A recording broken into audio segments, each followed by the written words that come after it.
Alfonso Prat-Gay, ayer Cristina Fernández de Kirchner le dijo de todo y además lo trató de acomodaticio, ¿no? De que se fue el gobierno por querer tener más poder.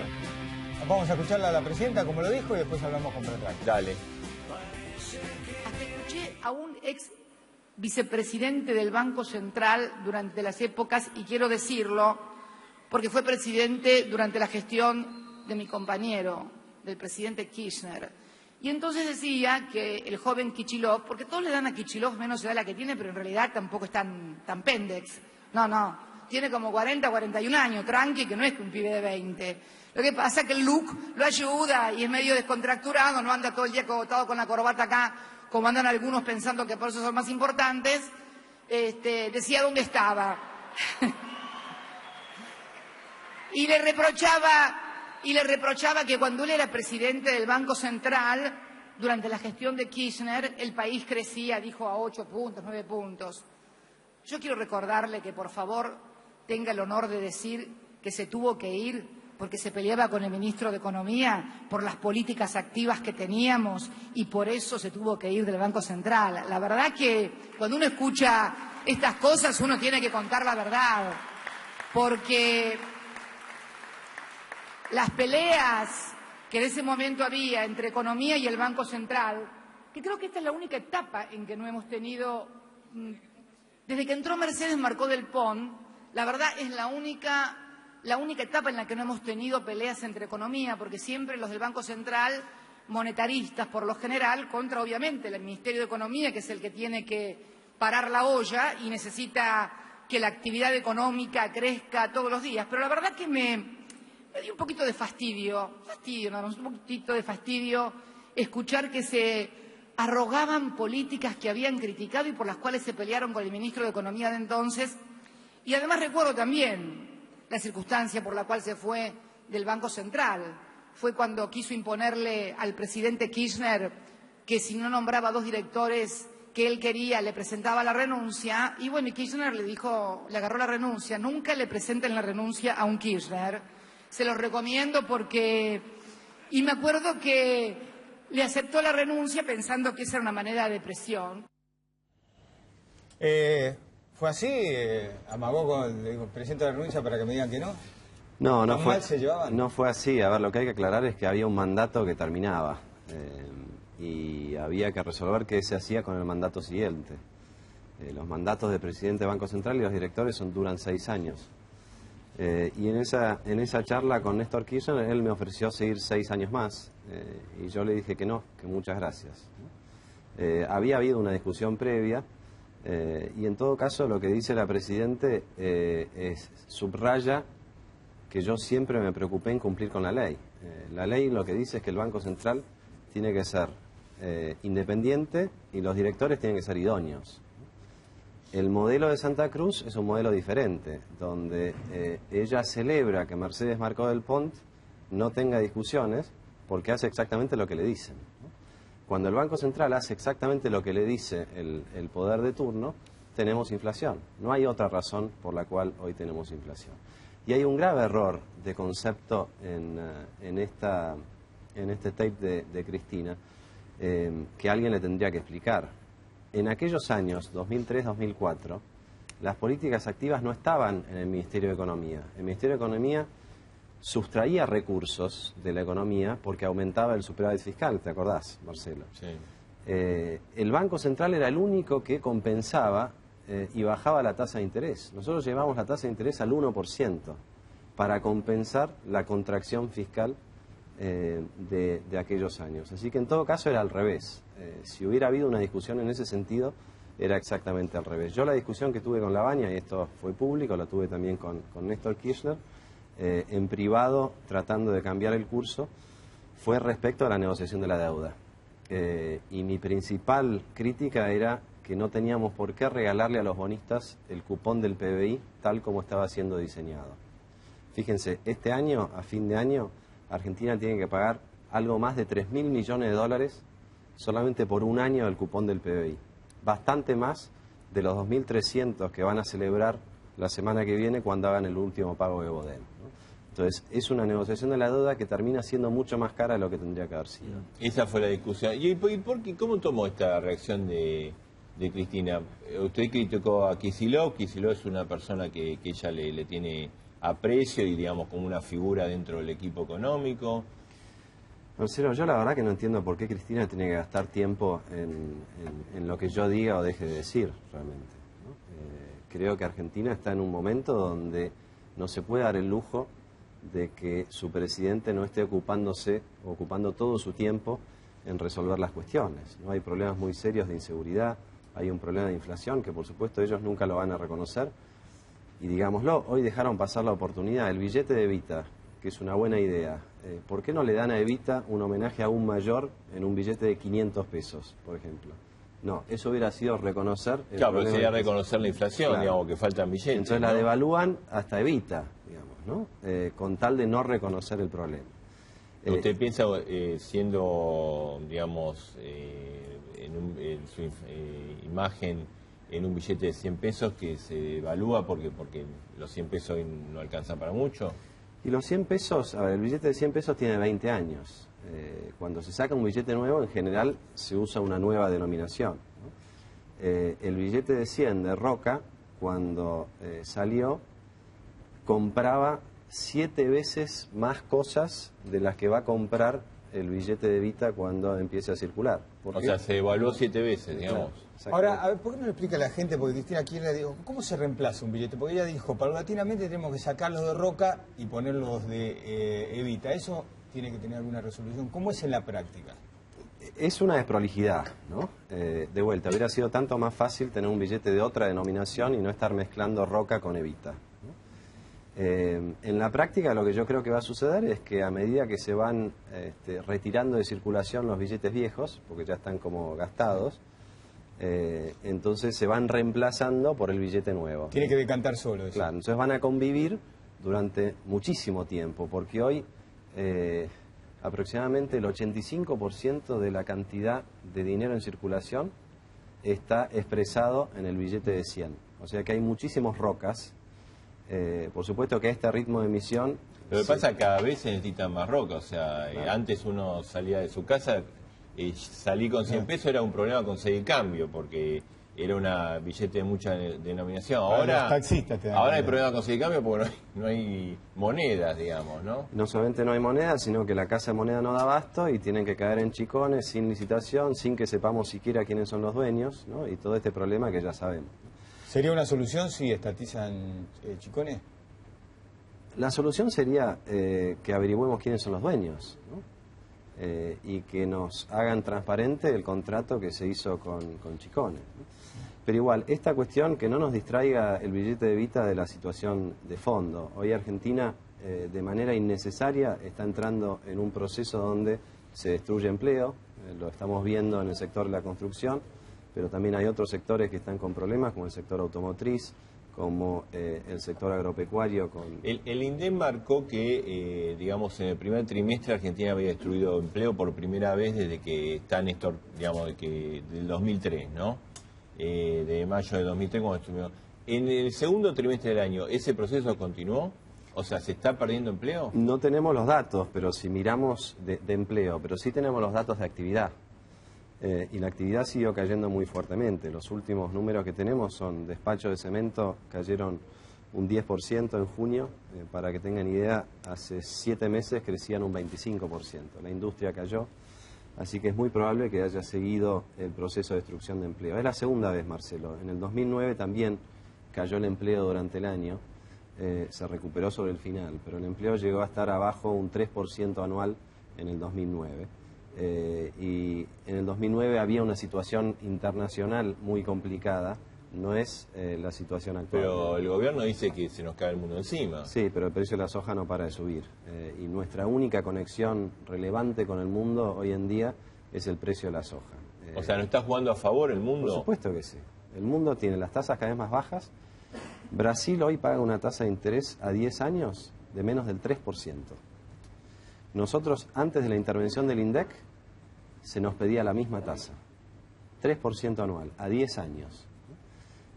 La tasa es baja, la soja está en un récord, el mundo sigue jugando a favor. Argentina no lo aprovecha por sus propios errores de gestión. ¿Por qué? Porque Moreno fue y le dijo a la Presidente, yo te resuelvo este problema para que no te hagan una corrida cambiaria. ¿Y cómo lo resolvió? Liquidando las importaciones, liquidando el sector inmobiliario, liquidando cualquier expectativa necesaria para la inversión. Ahora, hay que pensar, para acá, que se puede salir del cepo en un horizonte cercano, o el cepo al dólar llegó para quedarse hasta quién sabe. Es una decisión totalmente innecesaria, o sea que lo que hay que pensar es... Bien, pero está, digamos, está. Ahora, ¿qué se hace? Y ahora estamos en manos de lo que hacen ellos, digamos. Por eso es difícil ser optimista respecto de la solución que puede aplicar este gobierno. Yo sigo siendo muy optimista de mediano plazo porque Argentina tiene una oportunidad gigantesca que si no la estamos aprovechando es por estos errores. ¿Pero usted cómo saldría, si estuviese en el gobierno, del cepo al dólar? Ahora que ya está instalado. ¿Por qué se llegó al cepo al dólar? Porque el dólar estaba tan barato que los argentinos querían comprar lo único que quedaba barato. Y el gobierno dijo no, los dólares primero para pagarle a los bonistas, recién después para la importación y al final si sobra algo para el ahorro de los argentinos, que eso se frenó. ¿Por qué está barato el dólar? Porque la inflación le viene ganando sistemáticamente en los últimos 7 años. Entonces, no podemos hablar del cepo cambiario sin antes hablar de la inflación. El problema es la inflación. Y es el problema que el gobierno ha decidido no reconocer. Si no reconoce el problema, mal puede encararlo, ¿no? Y un gobierno que te viene mintiendo hace 5 años con las estadísticas oficiales no es creíble. Si tuviéramos un gobierno creíble, esto es muy sencillo. El gobierno creíble dice, miren, señores, la inflación no es del 9, es del 25. Pero el año que viene yo les prometo que va a ser del 18, el año siguiente va a ser del 12 y en 4 años va a ser del 5%. Y pongo todo mi empeño para llegar a ese lugar. Las paritarias las discutimos en función de eso, entonces los salarios crecen 2 puntos más por año, pero de manera decreciente. Los empresarios le creen, todos Ahora, le creen. eso implicaría un plan económico. Eso implicaría un ¿No hay plan económico? Implicaría un plan económico y un equipo económico, Marcelo. No tenemos ninguna de las dos cosas. Ahora, el gobierno, veo que la lectura del gobierno es exactamente la inversa, que anda todo bien. Sí. ¿Y a quién le cree la gente? Porque uno escucha los discursos de Cristina Kirchner, en cadena o fuera de cadena, y es una lectura. Lo escucha a usted o a otros economistas de la oposición y escucha otra cosa. Por eso lo que dice Marcelo, ¿a quién le cree uno? A ver, yo no voy a pretender que conozco el pulso directo de la gente. Lo que sí sé es que la gente no cree en el INDEC. Y también sé que el INDEC está empezando a mostrar números de caída en la actividad económica. Así que si el INDEC reconoce el problema, debe ser hasta peor de lo que quiere reconocer el INDEC. Ahora, como a Cristina le siguen vendiendo una situación notable y que si hay algún problema es culpa de España, del Fondo Monetario o de Alemania, la Merkel, que no le hace caso a Cristina, bueno, ese es un punto de no retorno y de no resolución del problema. Para resolver el problema hay que tener un buen diagnóstico y el diagnóstico no lo puedes tener si las estadísticas oficiales están totalmente falseadas. Recién hablábamos del tema del fútbol, no el cepo del dólar, ¿no? Que genera problemas en las transferencias, en los jugadores que quieren ir, los jugadores que no vienen, o sea, en un empobrecimiento de alguna manera del fútbol. ¿El dólar paralelo va a seguir subiendo? ¿Cómo lo ve usted, ahí? Y depende de cuánto más restrinjan ellos el acceso al otro dólar. O sea, el dólar paralelo es la reacción natural de un mercado que no está siendo satisfecho por el lado... O sea, el dólar es fruto de las medidas del gobierno, el dólar paralelo. Si hubiera menos controles, exacto, si hubiera menos controles para acceder al mercado oficial, seguro que el paralelo sería más bajo. El paralelo es un invento de Moreno, que es cierto que es marginal en cuanto al volumen diario, pero es muy importante en cuanto a las expectativas. Digamos, está el termómetro dando vueltas. La expectativa de devaluación está en línea con lo que dice el paralelo. La dificultad, ojalá fuera solamente del fútbol y del sector inmobiliario, Marcelo. Pensemos, si hubiera alguien que quisiera venir a invertir a Argentina, sí. Lo que le está diciendo a Argentina es, usted venga.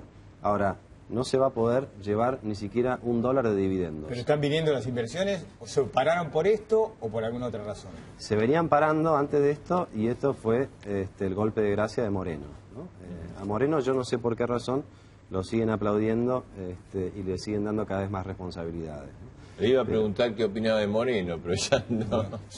Pero no, digamos, no es de alguna manera una suerte de bombero Moreno porque el año pasado el atraso cambiario no lo decidió Moreno, lo decidió Marco del Pon y Vudú cuando era ministro. Él actuó para evitar esa sangría y se iban 3.000 millones de dólares. A ver, usando la figura del bombero, Marcelo, yo diría que es un bombero que en vez de manguera tiene hacha. Y cuando entra con el hacha independientemente de que quizás haga falta el bisturí, ¿no? Sí, quizás resuelve el problema, pero al resolver ese problema abre una cantidad de otros frentes. Lo vimos con la carne, lo vimos con la leche, lo vimos con el trigo, digamos. ¿Cuál es el resultado de la política ganadera de Moreno? Que cayeron casi 10 millones de cabezas de stock ganadero. Subió el precio y cayó la cantidad. Ahora, ¿a quién ve Lo mismo está pasando con el dólar. ¿A quién ve como hombre fuerte de la economía? ¿A Kicillof o al ministro de Economía? No, yo creo que las decisiones las toma Cristina. Pero alguien se las tiene que llevar. Bueno, eso no sé cómo es. Sospecho, por lo que uno ve de afuera, es que nadie se anima demasiado a llevarle ni siquiera ideas más o menos sensatas. ¿Y qué opina de Kicillof? Porque vio que él, ahora después lo vamos a debatir, ¿no? En una mesa, un debate sobre el ANSES, dijo, La Plata es retrógrado pensar, retrógrado reaccionario pensar que la plata de los jubilados es solo para los jubilados, que hay que usarla para otras cosas. Yo no tengo un problema con esa definición.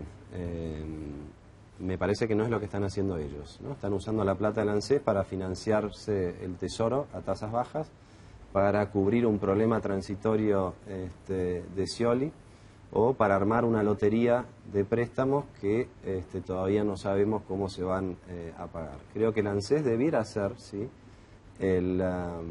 la polea de transmisión natural para financiamiento de crédito de largo plazo. Pero no veo que este gobierno esté haciendo eso. O sea, todo lo que pudo hacer Kicillof con los fondos del ANSES es anunciar un programa de créditos hipotecarios, creo que es el tercero de la gestión de Cristina, y hizo tan mal los números que cuando lo lanzaron tuvieron que ir a la lotería, digamos, ¿no? Lo salvó la Lotería Nacional. Pero ¿qué pasaría si el gobierno dice, bueno, en vez de socializar esta plata, pago los juicios pendientes, pago el 82% móvil? Yo creo que eso sería lo más justo. ¿Pero hasta cuándo alcanzaría? Bueno, lo de los juicios pendientes no es una discusión de si alcanza o no alcanza. La estrategia del gobierno es apelar los fallos, hasta incluso el de la Corte, para que se vayan muriendo los acreedores. Es duro decirlo así, pero esa es la estrategia del gobierno. Y en el interín, además, el fondo del ANSES, o sea, lo que tomó en su momento el gobierno nacional de las AFJP, que entonces alcanzaba para 10 millones de jubilaciones anuales, hoy alcanza apenas para 8 millones de jubilaciones anuales. Vale decir, en términos de la obligación para la cual está atada ese fondo, el manejo del fondo no ha sido el mejor. Ahora, la pregunta es, digamos, porque bueno, el ANSES forma parte del aporte de todos los trabajadores, ¿no?, para las actuales y futuras jubilaciones. Los jóvenes que hoy están aportando de 20, 30 años, cuando se jubilen, pues lamentablemente eso ya pasó también en la Argentina, cuando se jubilen, ¿va a haber plata o va a haber un papelito? Pero yo diría, Marcelo, ahí el principal problema no es tanto cuánto hay en el fondo del ANSES, si son 200.000, 150.000 o 250.000 millones, sino qué tan importante es el peso de la jubilación mínima. Hoy estamos, puede ser el 75%, ¿no? Claro, hoy estamos en un sistema donde 3 de cada 4 jubilados cobran la mínima. Entonces, yo como trabajador hoy, ¿cuál es el incentivo que tengo para hacer mi aporte todos los meses? Digamos, si sé que al final, haga el aporte o no haga el aporte, me va a tocar muy probablemente la mínima, con un 75%. Y digamos, con este proceso de inflación, ¿la mínima alcanza? No, la mínima obviamente no alcanza, son 1.600 pesos por mes. Eso no alcanza, piensen en un jubilado nomás, los remedios que tiene que comprar por mes. A eso sumémosle los alimentos y demás. La canasta básica familiar, hoy bien medida, es el doble de lo que cobra un jubilado. Lo que pasa es que este gobierno lo que hizo fue una gran demagogia con más de 1 millón de personas que estaban fuera del sistema, y lo hizo a expensas de los que venían haciendo aportes todo este tiempo y de los que tienen fallos con sentencia firme de la Corte Suprema, a la que el gobierno ha ignorado. La Corte le ha dicho más de una vez, usted tiene que atender esta cuestión, usted no puede apelar los fallos, pero el ANSES como un gran administrador de esos fondos, lo que hace es apelar el fallo del jubilado de 90 años, especulando con que ese jubilado no lo cobre. Gracias, Pratgay, por haber estado esta noche aquí en Las Dos Voces. Gracias. Y bueno, hablamos con Pratgay del tema de los jubilados, es el debate que se viene en Las Dos Voces, lo vamos a tratar. La torta del ANSES, la torta de los jubilados, ¿quién se la come?